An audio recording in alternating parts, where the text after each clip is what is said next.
Good morning to all of you. आप सभी प्यारे स्टूडेंट का मैं सत्येंद्र सर बैंकॉन्स टेक्निकल एकेडमी के ऑफिशियल यूट्यूब चैनल पर स्वागत करता हूं।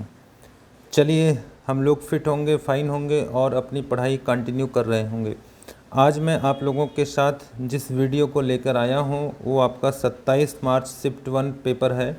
और अगर हम बात करें 19 और 20 मार्च के पेपर का तो इसका डिस्कशन मैं करा चुका हूं। 19 मार्च के दोनों शिफ्ट का, 20 मार्च के दोनों शिफ्ट का और दोनों वीडियो का डिस्कशन हमने यूट्यूब के ऑफिशियल यूट्यूब चैनल पर प्लेलिस्ट में डाल दिया है, जिसमें आपका नाम है यूपीपीएससी पेपर सॉल्यूशन। और आज जिस पेपर का हम लोग डिस्कस करने जा रहे हैं वो 27 मार्च शिफ्ट 1 का होगा। पर ध्यान रखिएगा, देखो यहाँ डे 9 लिखा गया, मतलब जो आपको लेक्चर मिल रहे हैं वो डे के हिसाब से मिल रहे हैं। और क्वेश्चन 1 से क्वेश्चन 25 ही 25 क्वेश्चन हम लोग करेंगे। इसका मतलब बाकी 25 इसका कल आपको मिलेगा।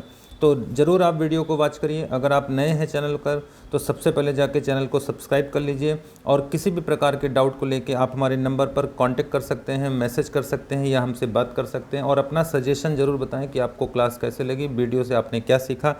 तो चलिए हम स्टार्ट करते हैं बिना देर किए। चैनल को आप सब्सक्राइब करेंगे और एक क्वेश्चन नंबर 1 आपकी स्क्रीन पर देखिए, हम लोग देख पा रहे हैं। क्वेश्चन नंबर 1 आपकी स्क्रीन पर पहुंच रहा है और ये क्वेश्चन कहता क्या है, ध्यान दीजिएगा। यहाँ बोला जा रहा है कि डेटा प्रसंस्करण क्षमता, डेटा प्रोसेसिंग पावर के संदर्भ में निम्नलिखित में कौन सा विकल्प अलग अलग कंप्यूटर पीढ़ियों का सही क्रम है। मतलब जो हमारी कंप्यूटर की पीढ़ी आई वो कैसे आई है। तो जाहिर सी बात है वो प्रथम पीढ़ी, दूसरी पीढ़ी, तीसरी पीढ़ी, चौथी पीढ़ी ऐसे आई होगी। तो यहाँ पे देखिए पहली पीढ़ी आपका प्रथम पीढ़ी हो गया है ना। इस तरह से हम लोगों ने दूसरी पीढ़ी पे डिस्कस किया होगा।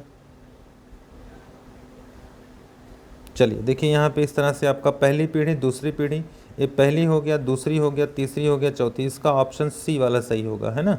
कौन सा ऑप्शन सही होगा, तो हम बोलेंगे सर इसका जो ऑप्शन सही होगा वो आपका सी, इसका आंसर सी सही होगा। चलिए इस क्रम में आगे बढ़ेंगे। क्वेश्चन नंबर 2 देखिएगा। विंडोज़ में एक नया फोल्डर बनाने के लिए आप किसका उपयोग करते हैं। विंडोज़, देखो जब विंडोज़ की बात करता है, विंडोज़ का मतलब ये जब हम कंप्यूटर की बात कर रहे हैं तो कंप्यूटर में जब भी हमें नया फोल्डर बनाना होगा तो हम कहाँ पे बनाएंगे। तो विंडोज़ का मतलब माई कंप्यूटर के अंतर्गत बनाएंगे। ये माई कंप्यूटर को ही हम लोग कहते हैं फाइल एक्सप्लोरर, या इसी को हम कहते हैं विंडोज़ एक्सप्लोरर। तो हमारा ऑप्शन डी सही होगा, जिसका शॉर्टकट की बहुत पूछता है, विंडोज़ लोगो की प्लस ई, है ना। देखो मैंने लिख दिया विंडोज़ लोगो की प्लस ई, ये इसका शॉर्टकट की होता माई कंप्यूटर का। तो चलिए आगे बढ़ेंगे इसी क्रम में। क्वेश्चन नंबर 3, किसी वर्ड प्रोसेसर में विकल्प सेव एज से क्या कर सकते हैं। देखिए ये एमएस वर्ड में सेव एज क्या करता है, ध्यान रखिएगा। सेव एज हमारा करता क्या है, थोड़ा सा नॉलेज हम लोगों को होना चाहिए यहाँ पर, ध्यान रखिएगा। यहाँ पे थोड़ा सा नॉलेज हम लोगों को होना चाहिए कि सेव एज करता क्या है। तो मैं आपको बता दूं, देखिए जो सेव एज होता है, आपको पता होगा कि वर्तमान में खुली फाइल को केवल किसी भिन्न फाइल फॉर्मेट में सहेज सकते हैं। वर्तमान में खुली फाइल को केवल किसी भिन्न नाम से सहेज सकते हैं। वर्तमान में खुली फाइल को किसी भिन्न फाइल फॉर्मेट या किसी भिन्न नाम से सहेज सकते हैं, या दोनों कार्य कर सकते हैं। वर्तमान में खुली फाइल को केवल उसी नाम से सहेज सकते हैं। इसका मतलब हम इसमें दोनों काम करते हैं। सेव एज का मतलब लोकेशन भी बदलते हैं, नाम भी बदलते हैं, और नाम के साथ साथ उसका फॉर्मेट भी चेंज कर सकते हैं कि वो पीडीएफ में भी जा सकता है, वो आपका है ना किसी अदर फॉर्मेट में भी ले जा सकते हैं। तो वर्तमान में जो फाइल खुली होगी उसको विभिन्न फाइल फॉर्मेट में और साथ में विभिन्न नाम से भी सहेज सकते हैं, दोनों कार्य हम करते हैं। तो सी वाला ऑप्शन सही होगा। चलिए बहुत अच्छे से वीडियो को आप देखते चलिएगा। कहीं डाउट होता है तो ज़रूर कमेंट करिएगा और ज़रूर वॉच करिएगा, है ना। इसका फ़ायदा आपको आने वाले हर एग्ज़ाम में मिलेगा, चाहे वो TG2 का हो, चाहे आप कंप्यूटर असिस्टेंट, कैंप असिस्टेंट का भरते हो, RO का भरते हो, या और भी ऑफिस असिस्टेंट का भरते हो, या जितने भी कंप्यूटर से रिलेटेड एग्ज़ाम हमारे होते हैं जहाँ पूछे जाते हैं वहाँ हमें बेनिफिट करेगा, फ़ायदा करेगा। निम्नलिखित में किस फाइल एक्सटेंशन का उपयोग ऑडियो फाइल में, देखो ऑडियो का मतलब वॉइस, तो वॉइस की अगर हम बात करें तो आवाज़ की बात करें तो MP3 फाइल हमारा चलता है वॉइस में, VOIC है ना, वॉइस VOIC, वॉइस में यूज होता है। चलिए क्वेश्चन नंबर 5, किसी विभाग का बजट तैयार करने के, देखो बजट क्या होता है, बजट का मतलब समझ रहे हैं जो जिसमें आपका कहते हैं नहीं पैसे की बात हो रही है ना, मतलब यहाँ रुपए की बात हो रही, तो रुपीज़ की अगर बात हो रही तो बजट है। तैयार करने के लिए कौन सा सॉफ्टवेयर अच्छा होगा, तो बजट हमारा देखिए किस पर तैयार होता है, वर्ड पे तो होगा नहीं, ईमेल पे होगा नहीं, पावर पॉइंट पे नहीं होगा, स्प्रेड पे होगा। स्प्रेडशीट का मतलब एक्सेल पे होगा। जोड़ना गुणा करना, उसको तैयार करना, तो ये जोड़ना गुणा करना ये सब गणना है, गणना हम स्प्रेडशीट पे करते हैं, एक्सेल पे करते हैं। क्वेश्चन नंबर 6 बहुत अच्छा क्वेश्चन है, जितनी तारीफ की जाए उतनी तारीफ कम होगी।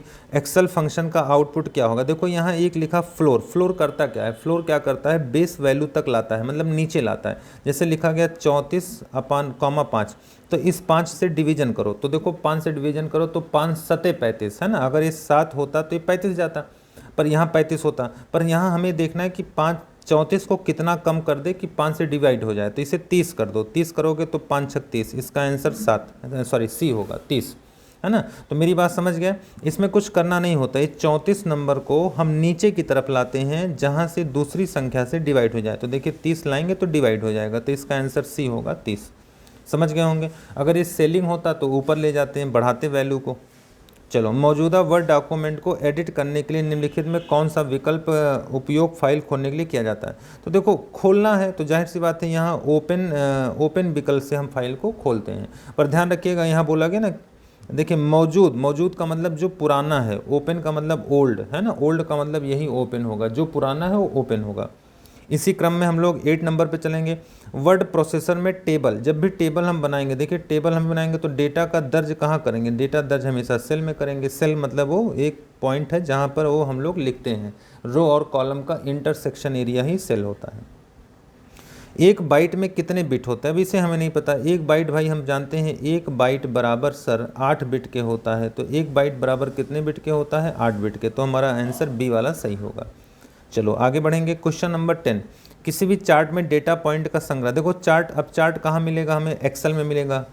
डेटा पॉइंट का संग्रह जो सामान्य रूप से किसी एकल पंक्ति, एक पंक्ति या एक स्तंभ में मौजूद डेटा के संगत होता है। यह स्तंभों की सीरीज, बार या वर्णों की श्रृंखला या किसी रेखा द्वारा एक दूसरे से जुड़ा क्रॉस हो सकता है। तो जाहिर सी बात है ये सीरीज होगा। इसमें देखो जो सीरीज होगा, सीरीज कभी भी वो एक दूसरे से लिंक होता है। जैसे हमने लिखा 2 4 8 16, तो ये सीरीज है, 2 की घात की सीरीज है। तो यहाँ देखो मैं, जो आपका डेटा सीरीज होगा वो डेटा पॉइंट का संग्रह होता है। ठीक है, तो डेटा सीरीज का मतलब सी वाला ऑप्शन सही होगा। चलिए आगे बढ़ेंगे।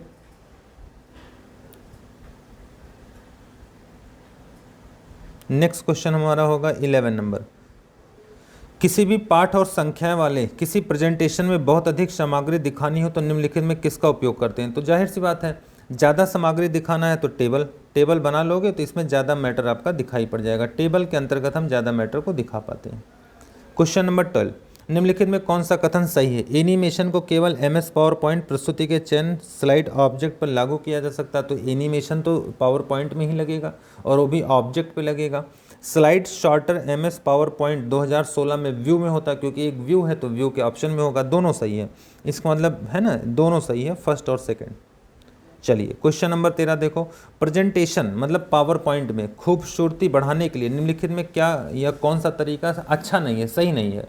देखो प्रेजेंटेशन में उपयुक्त फॉन्ट शैली, पैराग्राफ है ना इत्यादि को आप अच्छे से कर सकते हो, ये तो सही है। पर्याप्त जानकारी दिखाने के लिए स्लाइड में 12-15, अब 12-15 बुलेट का मतलब नंबर, ऐसे कोई पॉइंट को लिखना, बुलेट बनाना है ना, इसमें कुछ लिखते हैं। तो 12-15 कोई कंपलसरी तो है नहीं कि हम 12-15 बनाएं, जितनी हमारी इच्छा हम उतनी बनाएंगे। तो कौन सा तरीका अच्छा नहीं है? बी वाला अभी फिलहाल अच्छा नहीं। आगे पढ़ लो। आवश्यक जानकारी उसके आसपास की जगह के बीच पर्याप्त कंट्रास्ट देना, चमक देना, तो अच्छी बात है। अपने स्लाइड को बहुत अधिक चिन्हित ना करना, स्लाइड नंबर और पहचान वाले साधारण वाक्य या प्रतीक उसके लिए आवश्यक है, तो ये सब तो ठीक ही है। ये बुलेट वाला अच्छा नहीं लगा, क्योंकि बुलेट में कोई कंपलसरी नहीं है कि हमको 12-15 ही 9 बनाना है। क्लियर हो गया? आगे बढ़ते हैं। वर्ड प्रोसेसर का उपयोग करके कोई डॉक्यूमेंट प्रिंट के संबंध में निम्नलिखित में कौन सा गलत है? प्रिंट है ना, प्रिंट Ctrl+P होता है। प्रिंट उप मेनू में मौजूद विकल्प का उपयोग करके डॉक्यूमेंट फाइल को एक से अधिक कॉपी प्रिंट कराना संभव है? बिल्कुल कर सकते हैं। प्रिंट किए जाने वाले पेज चयनित करने के लिए Ctrl+P, अब चयनित तो नहीं होता, चयनित, अब देखो यहाँ लिखा गया ना चयनित करने के लिए, क्या चयनित का शॉर्टकट की Ctrl+P होता? नहीं, ये गलत है, तो ये अलग गलत है। ठीक है, आगे बढ़ते हैं। अब मिल गया तो नीचे हम नहीं पढ़ रहे हैं। किसी डॉक्यूमेंट में कई स्थान पर शब्द मुंबई है, डॉक्यूमेंट में सभी स्थानों पर इस शब्द को तमिलनाडु से बदलना है, तो ऐसे क्या करना? तो मुंबई है तो पहले सेलेक्ट करो, मतलब पहले उसे फाइंड करो और फिर रिप्लेस कर दो, है ना। इसका मतलब पहले उसे फाइंड करो और फिर रिप्लेस कर दो। तो फाइंड रिप्लेस, इसका मतलब कौन सा ऑप्शन सही होगा? सी वाला। देखो पहले फाइंड करो फिर रिप्लेस आर कर दो। क्लियर है? चलिए आगे बढ़ते हैं। किसी स्प्रेडशीट सॉफ्टवेयर के संबंध में निम्नलिखित में कौन सा कथन गलत है? गलत बताना है। अब ध्यान से सुनना, किसी वर्कशीट में डाटा के लिए मूल स्टोरेज यूनिट एक आयताकार सेल है। सेल का मतलब जो आपका छोटा बॉक्स है, तो बिल्कुल सही बात है। वर्तमान वर्कशीट को उसी वर्कबुक में डुप्लीकेट नहीं किया जा सकता है, बिल्कुल सही बात है। हटाए गए वर्कशीट ट्रैश बिन में चला जाता है। और ट्रैश बिन, यहाँ ट्रैश का कोई मतलब नहीं, क्योंकि ट्रैश यहाँ नहीं होता है, ट्रैश तो ईमेल, तो ये गलत है। कौन सा कथन गलत है? सी वाला कथन गलत है। आगे बढ़ते हैं। निम्नलिखित में किसे खुले हुए दस्तावेज को सहेजा जाता है? तो सहेजना, सेव करना, कंट्रोल प्लस यस, है ना, ये डी वाला ऑप्शन सही होगा। सहेजना का मतलब सेव करना, तो कंट्रोल प्लस यस हम सहेजते हैं। आगे बढ़ेंगे। प्रेजेंटेशन के प्रत्येक स्लाइड में अपनी कंपनी का लोगो उपयोग करने के लिए आप क्या करते हैं? तो जब कंपनी का लोगो लगाना होता है तो हमें पता होना चाहिए। देखिए, मास्टर स्लाइड होता है, एक मास्टर स्लाइड होता है। मास्टर स्लाइड के जरिए हम स्लाइड का निर्माण करते हैं। तो लोगो लगाना होगा तो हमें देखिए स्लाइड मास्टर का उपयोग करना पड़ेगा। स्लाइड मास्टर के थ्रू हम इस पर काम कर पाएंगे। स्लाइड मास्टर जो होता है प्रत्येक स्लाइड के कंटेंट को खुद में रखता है और वहीं से हम चीज़ों को क्रिएट करते हैं, लगाते हैं, बनाते हैं, हटाते हैं। 19 नंबर, कंप्यूटर की किस पीढ़ी में इंटीग्रेटेड सर्किट आईसी का प्रयोग किया गया? तो हमें पता है पहले में वैक्यूम, दूसरे में ट्रांजिस्टर, तीसरे में आईसी। तीसरे का मतलब डी वाला ऑप्शन सही होगा। 20 नंबर, निम्नलिखित में कौन सा शब्द किसी वर्ड प्रोसेसर के फॉन्ट विकल्प से जुड़ा हुआ? फॉन्ट, फॉन्ट का मतलब हमें पता है font style, font type, font size, तो ये स्टाइल वाला जुड़ा होता है जिसे हम बोलते हैं ए वाला ऑप्शन। चलिए आगे बढ़ेंगे। लाइनेक्स के संदर्भ में निम्नलिखित में कौन सा विकल्प सही नहीं? लाइनेक्स है ना, लाइनेक्स के बारे में जो गलत है। अबंटू लाइनेक्स का लोकप्रिय संस्करण सही है। लाइनेक्स केवल कमांड लाइन इंटरप्रेट प्रदान करता है। यह यूनिक्स जैसा ऑपरेटिंग सिस्टम है, बिल्कुल सही बात है। ये निःशुल्क होता है। देखो, ये लाइनेक्स हमारा केवल CUI नहीं होता, लाइनेक्स CUI भी होता है और GUI भी होता है। इसका मतलब बी वाला ऑप्शन गलत है, जो सही नहीं है, बी वाला, सॉरी। आगे बढ़ेंगे। ये रहा हमारा 21 हो गया। 22 नंबर, निम्नलिखित में कौन उचित इंटरनेट ईमेल शिष्टाचार नहीं? शिष्टाचार का मतलब तरीका है ना, जो एक इंटरनेट का तरीका नहीं है। अपने ईमेल के लिए उचित विषय रखना और चर्चा की जा रही विषय को दर्शाना, ये तो ऐसा नहीं है। सामग्री की वर्तनी जांच कर यह सुनिश्चित करना कि सामग्री की वर्तनी में गलती नहीं है। ईमेल में रिप्लाई ऑल विकल्प का उपयोग करके सावधानी से काम करना। यह बिना बताए संदेश को आगे भेजना कि इसे क्यों भेजा जा रहा है, इसका क्या करना है। तो ये देखो सही है, मतलब सब्जेक्ट लिखो, उसमें सब्जेक्ट लिखना जरूरी है। जब तक सब्जेक्ट नहीं लिखोगे पता नहीं चलेगा कि आप क्या बता रहे हो। तो दैट्स मीन डी वाला ऑप्शन है, शिष्टाचार का तरीका नहीं है, है ना, बातचीत करने का तरीका नहीं, ईमेल पर काम करने का तरीका नहीं है। चलिए आगे बढ़ेंगे।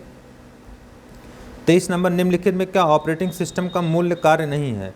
तो फाइल का प्रबंध करता है, इनपुट को करता है, ऑपरेशन को करता है, ये सब तो करता है। जो नहीं है तो ए वाला है ना, डाटा के सेट का प्रबंधन, ये तो DBMS करता है, तो ये इसका काम नहीं है। चलिए आगे बढ़ेंगे। 24 नंबर, इंटरनेट के संबंध में निम्नलिखित में कौन सा कथन गलत है?